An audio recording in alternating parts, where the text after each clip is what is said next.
Hello friends, welcome to स्टडीकर। मैं हूं आपका दोस्त प्रभाकर। आज हम डिस्कस करेंगे आपके साथ 12 फरवरी 2022 से related most important current affairs. Lecture बहुत इंपॉर्टेंट है, आप इस लेक्चर को लास्ट तक जरूर सुनिएगा। लास्ट में आपसे कुछ क्वेश्चन पूछे जाएंगे तो उनके आंसर आपको कमेंट बॉक्स में जरूर देना है। अगर आप किसी भी कॉम्पिटिटिव एग्जाम की तैयारी कर रहे हैं तो उसके लिए करंट अफेयर्स की सीरीज बहुत इंपॉर्टेंट है, लगातार बने रहिएगा दोस्तों। अगर आपको इसका PDF चाहिए तो इसके लिए आप हमारे टेलीग्राम चैनल को ज्वाइन कर लें, जिसका लिंक आपको डिस्क्रिप्शन बॉक्स में आसानी से मिल जाएगा। और आप हमसे व्हाट्सएप के माध्यम से भी संपर्क कर सकते हैं। व्हाट्सएप नंबर है 8602219713। और जितने भी सोशल मीडिया प्लेटफॉर्म है हमारे, उन सभी का लिंक आपको डिस्क्रिप्शन बॉक्स में मिल जाएगा। आप हमें फॉलो जरूर करिएगा। पहला क्वेश्चन डिस्कस करते हैं, बहुत ही ध्यान से सुनिएगा। मध्य प्रदेश कैबिनेट ने किस महापुरुष की 108 फीट ऊंची प्रतिमा के निर्माण के लिए 2141.81 करोड़ रुपए की स्वीकृति दी है?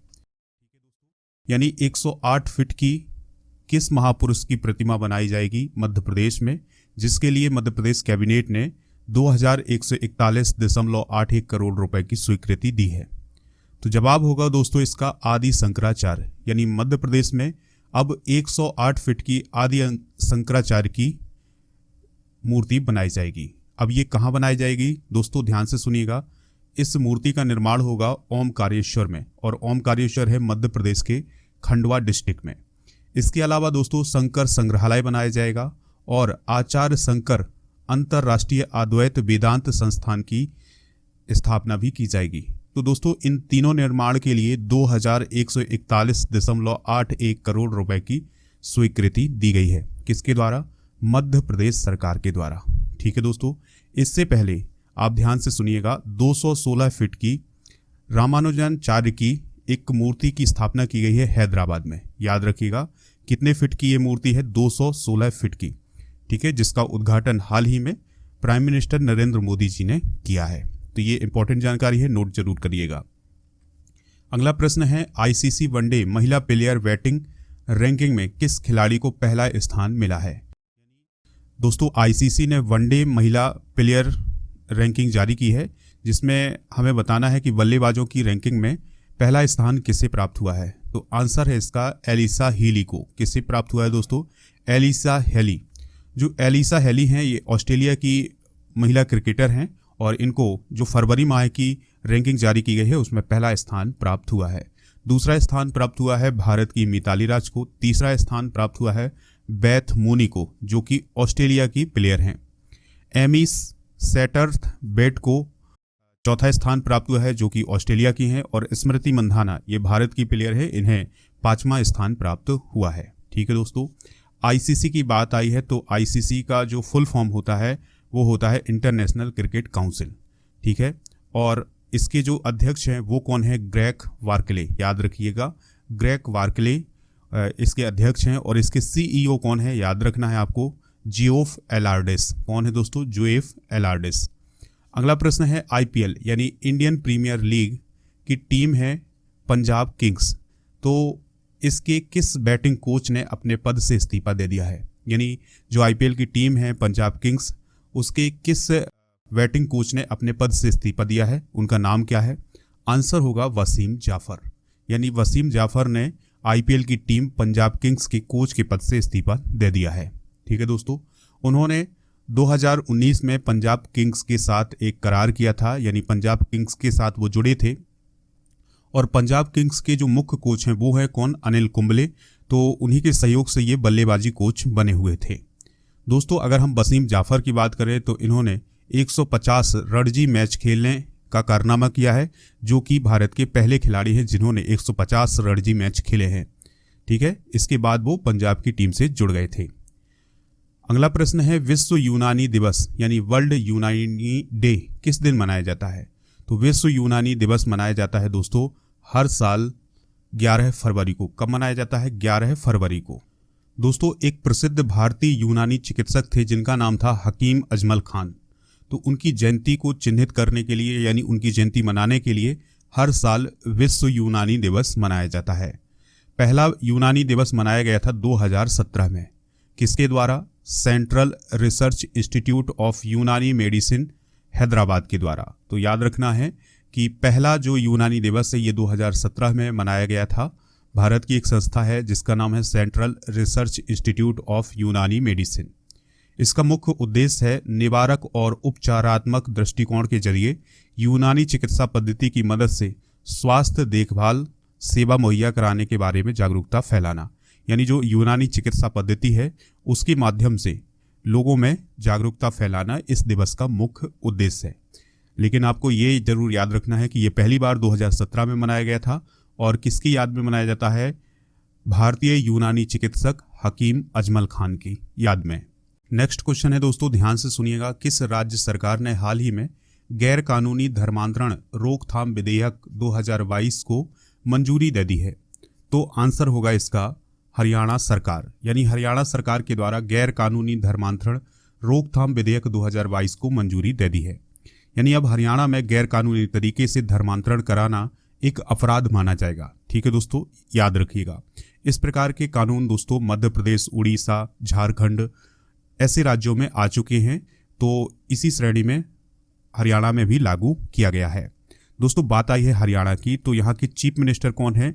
मनोहर लाल खट्टर। गवर्नर कौन है? बंडारू दत्तात्रेय। ये सभी पॉइंट आप नोट कर लीजिएगा। अगला प्रश्न है, भारत की किस टनल को विश्व का सबसे लंबा हाईवे टनल का सर्टिफिकेट मिला है? तो दोस्तों इसका आंसर होगा अटल टनल। यानी जो अटल सुरंग है उसको विश्व का सबसे लंबा हाईवे टनल घोषित किया गया है। ठीक है दोस्तों, उसका एक सर्टिफिकेट मिला है। सर्टिफिकेट किसने दिया है? तो याद रखिएगा, genius world book of record ने यह सर्टिफिकेट दिया है। अब हम बात करते हैं दोस्तों अटल टनल की। तो यह है मनाली को लाहौल स्पीति घाटी जो कि हिमाचल प्रदेश में है उसको जोड़ता है। ठीक है दोस्तों, एक पॉइंट और याद रखिएगा कि जो अटल टनल है ये हिमाचल प्रदेश में स्थित है। ठीक है, यह सुरंग 10 मीटर चौड़ी है और 9.02 किलोमीटर लंबी है। इसने मनाली और लेह के बीच की दूरी को लगभग 46 किलोमीटर कम कर दिया है। इसका निर्माण 28 जून 2010 को शुरू हुआ था और 3 अक्टूबर 2020 को इसका निर्माण खत्म हुआ है। दोस्तों अटल सुरंग का निर्माण BRO यानी सीमा सड़क संगठन के द्वारा किया गया है और इस सुरंग को पहले रोहतांग टनल के नाम से जाना जाता था, लेकिन अब इसका नाम किस पर है? अटल बिहारी वाजपेयी पर, यानी अटल टनल इसका नाम है। दोस्तों यह एक 2 लेन हाईवे टनल है। यानी ये कितने लेन टनल हैं दोस्तों? 2 लेन टनल है। ठीक है दोस्तों, याद रखिएगा कि जो अटल टनल है ये हिमाचल प्रदेश में है और इसकी जो लंबाई है वो है 9.02 किलोमीटर और इसने मनाली और लेह के बीच की दूरी को 46 किलोमीटर कम कर दिया है। इसका निर्माण पूरा हुआ था 3 अक्टूबर 2020 को और इसका निर्माण किया है BRO ने। चलिए फ्रेंड्स, अगला प्रश्न देखते हैं, ध्यान से सुनिएगा। किसे वित्तीय सेवा विभाग में सचिव नियुक्त किया गया है? तो दोस्तों वित्तीय सेवा विभाग का सचिव किसे नियुक्त किया गया है? उनका नाम है संजय मल्होत्रा। क्या नाम है दोस्तों? संजय मल्होत्रा। दोस्तों संजय मल्होत्रा 1990 बैच के राजस्थान कैडर के IAS ऑफिसर हैं और उन्होंने देवाशीष पांडा का स्थान लिया है। चलिए फ्रेंड्स, अगला क्वेश्चन डिस्कस करते हैं। लास्ट क्वेश्चन है, ध्यान से सुनिएगा। भारत का पहला बायोमास आधारित हाइड्रोजन संयंत्र किस राज्य में स्थापित किया जाएगा? ठीक है, तो हमें भारत का पहला बायोमास आधारित हाइड्रोजन संयंत्र किस राज्य में स्थापित किया जाएगा ये बताना है। आंसर होगा इसका मध्य प्रदेश। ठीक है दोस्तों, यानी मध्य प्रदेश में भारत का पहला बायोमास आधारित हाइड्रोजन संयंत्र स्थापित किया जाएगा और यह किया जाएगा मध्य प्रदेश के खंडवा में। कहां पर स्थापित किया जाएगा दोस्तों? मध्य प्रदेश के खंडवा डिस्ट्रिक्ट में। इस संयंत्र में हर रोज 30 टन बायोमास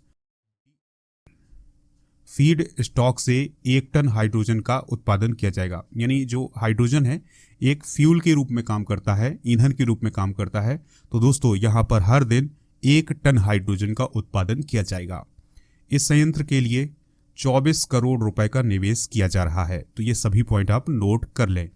चलिए फ्रेंड्स, आज मैं डिस्कस करेंगे मध्य प्रदेश राज्य को। ठीक है दोस्तों, यानी रोज हम एक स्टेट को डिस्कस करते हैं, तो आज का हमारा जो स्टेट है वो है मध्य प्रदेश। चीफ मिनिस्टर कौन है? शिवराज सिंह चौहान है। गवर्नर कौन है? मंगू भाई छगन भाई पटेल है। मुख्य न्यायाधीश कौन है? रवि विजय कुमार मलिमत हैं। इसके अलावा लोकसभा सीटों की बात करें तो 29 लोकसभा सीटें हैं। राज्यसभा सीटें हैं यहाँ पर 11 है। विधानसभा सीटें कितनी है दोस्तों? 230। पड़ोसी राज्य कौन कौन से हैं? छत्तीसगढ़, गुजरात, राजस्थान, महाराष्ट्र, उत्तर प्रदेश, ये इसके पड़ोसी राज्य हैं। दोस्तों मध्य प्रदेश राष्ट्रीय उद्यान के लिए जाना जाता है, तो यहाँ के कुछ प्रमुख राष्ट्रीय उद्यान देखते हैं कौन कौन से हैं। कान्हा किसली राष्ट्रीय उद्यान, माधव राष्ट्रीय उद्यान, पन्ना राष्ट्रीय उद्यान, बांधवगढ़ राष्ट्रीय उद्यान और इसके अलावा संजय राष्ट्रीय उद्यान और वन विहार राष्ट्रीय उद्यान। तो ये कुछ प्रमुख राष्ट्रीय उद्यान हैं मध्य प्रदेश के, ये सभी आप नोट कर लीजिएगा। दोस्तों अब आपके सामने कुछ क्वेश्चन है, तो उनके जवाब आपको कमेंट बॉक्स में जरूर देना है। पहला क्वेश्चन है, मध्य प्रदेश के मुख्य न्यायाधीश कौन है? दूसरा क्वेश्चन है, अटल टनल किस स्टेट में स्थित है? तीसरा क्वेश्चन है, हरियाणा के गवर्नर कौन है? तो इन तीनों प्रश्नों के आंसर आपको कमेंट बॉक्स में देना है, हमें इंतजार रहेगा आपके आंसर का। दोस्तों अगर आपको ये लेक्चर पसंद आया है तो लाइक करिएगा, शेयर जरूर करिएगा अपने दोस्तों के साथ, और हमारे जितने भी सोशल मीडिया प्लेटफॉर्म है जैसे फेसबुक, ट्विटर, इंस्टाग्राम, इन सभी पर आप हमें फॉलो कर लें। मिलते हैं नेक्स्ट लेक्चर में। जय हिंद, वंदे मातरम।